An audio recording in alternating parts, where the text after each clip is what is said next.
Every day in the news, we find out a new sordid detail about something that happened inside the White House. Like when Ben Carson bought a $90,000 beanbag chair, or when Mike Pence stood next to a painting of Dolly Madison without his wife present. And the only reason we know about these stories is that the Trump White House has been plagued by incessant leaks. And judging by his tweets, the president has had enough. President Trump on Twitter, quote, "The so-called leaks coming out of the White House are a massive over-exaggeration put out by the fake news media in order to make us look as bad as possible.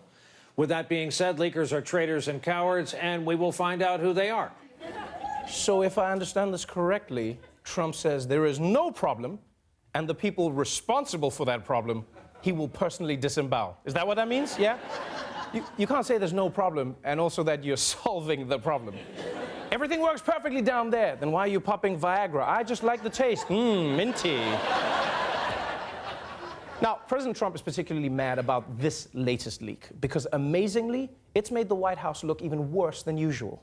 A crude joke that turned out to be no laughing matter. White House aide Kelly Sadler set off a firestorm with an insensitive remark about Senator John McCain. Sadler was in a White House meeting last week when John McCain's opposition to CIA nominee Gina Haspel came up. According to a White House source, Sadler joked about the 81-year-old senator who is battling brain cancer. Quote, "It doesn't matter. He's dying anyway." Colleagues leaked her comments to reporters. Wow. Who cares what John McCain thinks? He's dying anyway.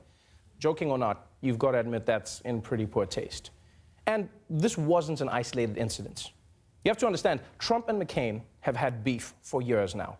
During the campaign, McCain said that Trump was firing up the crazies.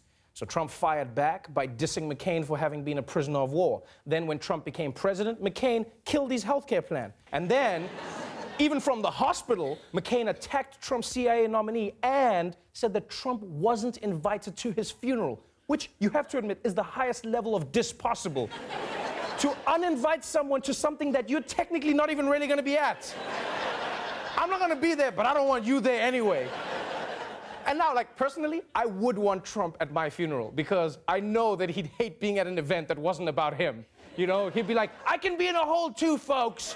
I was also dead. They said I was dead, folks. 270 electoral college votes, but I got them, folks. I got them. I came back." So McCain and Trump hate each other, which is why when the story came out, the White House cared less about McCain's feelings and more about the fact that the story was leaked in the first place. So Sarah Huckabee Sanders held an emergency meeting to stop everyone from leaking. And guess how we know about this meeting?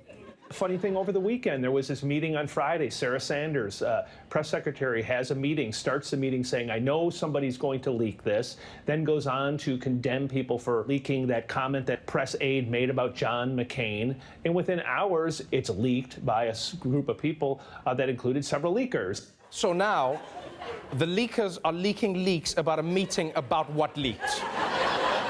You know what this is like? This is like in a relationship when you're having an argument about how much you argue. Why do we always have to argue? We don't argue. Yes, we do. No, we don't. And part of me feels bad for the White House because if you can't even tell people to stop leaking without them immediately leaking it, you're screwed. Now, the White House may be focused on their leaking problem, but the rest of Washington only has one thing on its mind. Why not just apologize so America doesn't think that that is an acceptable way of speaking inside this White House? Why hasn't someone just said, "You know what, we're sorry"? If it were me, I would apologize. I just wish somebody from the White House would tell the country that was inappropriate. It has been 5 days now since White House aide Kelly Sadler made that morbid and awful remark about Senator John McCain's failing health, and still the White House refuses to apologize. Wow. Day 5 and still no apology. Oh, they make it sound like the White House is holding the apology hostage. That's what it's. Day 5, no sign of the apology yet.